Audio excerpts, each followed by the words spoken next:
Hello and good morning. Joe Justice here, coming to you live on January 16th, 2023. Can you believe it? We are in the midst of it. We are halfway through January of 2023 already, if you can believe it. It's just mind boggling to think about it. So, really glad to be with you guys here today and really glad to get the weeks started off. So let's see here. Hopefully, we'll get a few people visiting us live today. If you have any questions or anything that you want to ask, feel free to ask your questions live. I will be happy to answer those for you.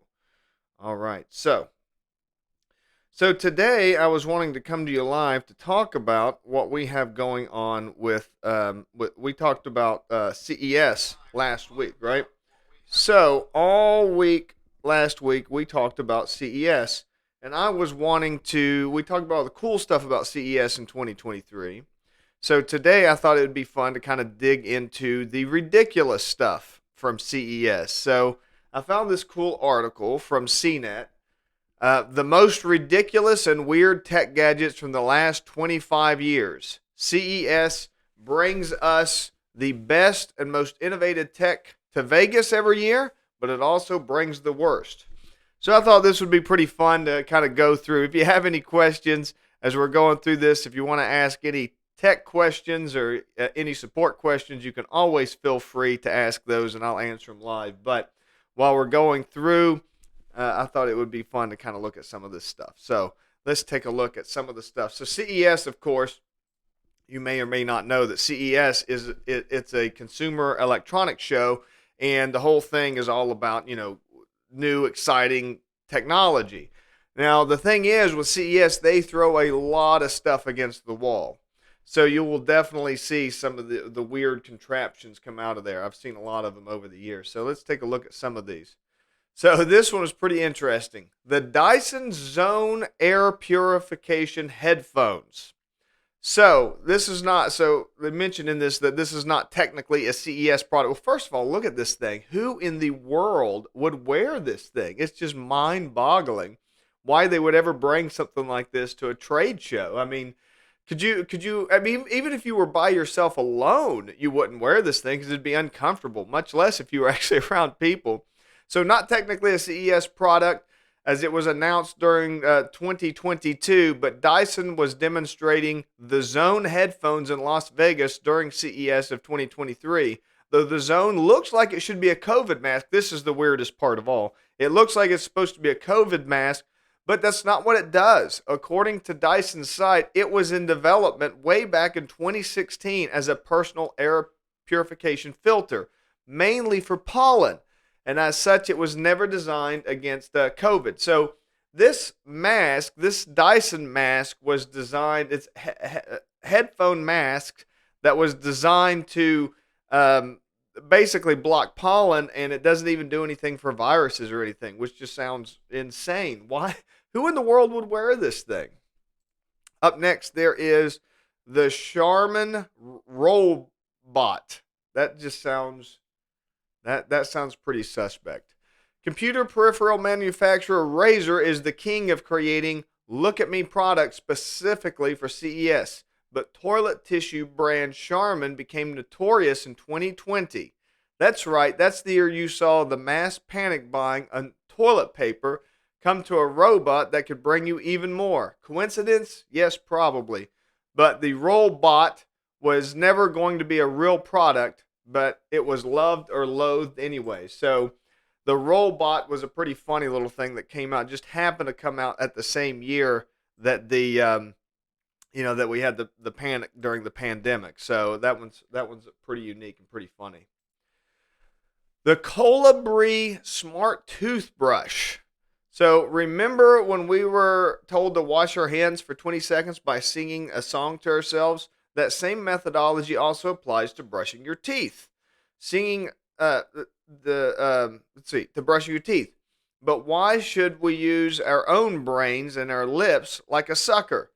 There's been many smart toothbrushes over the years, but today I'm picking on the Colibri. Everything was just fine until it arrived as the world's most connected electronic toothbrush. Happy birthday to you. So, there's a ton of these type of devices that pop up in places like CES and other places like that. These types of IoT devices that don't make any sense. Like, why would you ever need internet access on your toothbrush? And I get it. The manufacturers of these things, I understand what they're doing. They're just kind of throwing everything against the wall to see if it sticks. But, what's funny about that type of thing is these things aren't just made. I mean, somebody actually makes these, somebody designs these, they go through an approval process, they get built on, they get developed. They get, they're sent to a factory. They're manufactured. I mean, there's engineers involved. It's just crazy that these go through all these different processes. But here we are with stuff like that. Up next is the Taser MP3 holster. Back in the 2000s, the iPod became such a cultural phenomenon that every company rushed to create an MP3 player of its own. That culminated in what was the dumbest CES product in recent memory, the Taser MP3 holster. Imagine trying to not only charge your holster, but also connect it via USB to your computer to fill it up with 1 gigs of tunes. So I didn't even know this, but I guess at some point Taser made a holster. Why would Taser be making a holster like that? That's just kind of weird. So I see why it's on the list of the worst products from from CES. Now this next one here is pretty bizarre. The Pepe, I'm going to say Pepe, not the Pepe Pet Dryer. The Pepe Pet Dryer. Want to find a new way to make your small dog or cat hate you forever? Lock them in a cube prison for 25 minutes and subject them to gusts of hot air. That combination of torture device / dryer would set you back $660. So this was at CES. This was a real product that they tried to pitch, and it was a pet dryer. You could just imagine putting a pet in there for 25 minutes. First of all, who would pay $660 for something like that? And who would torture their pet like that? That's just mind-boggling. Who would do anything like that? So that's pretty interesting. That's a fun one. I just couldn't imagine anybody. But like I say, they come up with this crazy stuff. What do you expect? The Happy Fork. Now, this is just like that toothbrush. I mentioned the toothbrush a little bit earlier. The whole problem with the IoT devices, I'm a big believer in IoT, and I think IoT is definitely going to be the future of a lot of things, but they do it in such weird ways. They don't, like, who needs a smart fork? What are you doing with your fork that it needs to be connected to the internet? I don't get it. But throughout history, there have been so many gadgets designed to limit normal human behavior, but this one takes the pancake. The Happy Fork is yet another vibrating gadget that tells you that you need to eat your meal slower, over 20 minutes, with the idea being that you are less likely to overeat. So again, it's kind of a neat idea. Your fork will tell you that you're eating too fast. It looks like a solution looking for a problem. I think most people are capable of telling when they're eating too fast. I don't think they need their fork connected to the internet to let them know that. But hey, what do I know? Again, devices like this always kind of crack me up because, these go through design phases. Like there's people involved at the engineering level all the way up to the manufacturing and distribution level that sign off on this stuff. It's just mind-boggling. Now, this next one here this one cracked me up.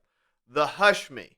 The Hush Me is literally a dumb product. It's designed to make its users mute to other people in the immediate vicinity. It was pitched as being useful in workplaces if a coworker gives me one of these, they'd better be wearing vacuum shoes in order to clean up the gleeful stomped on bits. Yeah, so a mask to keep, so that you can stay quiet because you're too loud. My guess is that this is somehow connected to a mobile. Oh yeah, there it is in the background. the world's first voice mask for mobile phones. So, who would use one of these? And more important, like who would give one of these to a coworker? That just seems like, I mean, it seems like you're trying to pick a fight at that point. Up next is the Beltsy. The Beltsy, the original Beltsy, was a prototype smart belt with a monitor that would adjust itself to whether you ate or were sitting down. Impractical as hell, but kind of cool. So again, that's just one of these solutions looking for a problem. Who needs a smart belt? Who needs an adjustable smart belt? That doesn't sound like anything anyone would need. But that's, like I say, that's kind of the fun thing with CES and some of the products they come out with. It's fun. It's entertaining. There's just as much bad stuff out there as there is good stuff. So it was fun looking through some of that stuff. Again, all last week we covered CES, and I thought it would be fun to come to you guys today with some of the cool CES things that are out there that are up and running. So that's it for today. Thank you for joining me. Thanks for watching. If you have any questions afterwards, if you see anything, have any questions, you can feel free to send me a message, post me a comment, let me know what you think. What kind of tech news would you like to hear about in the future? Make sure you like, share, subscribe, follow us on LinkedIn, YouTube, all those areas.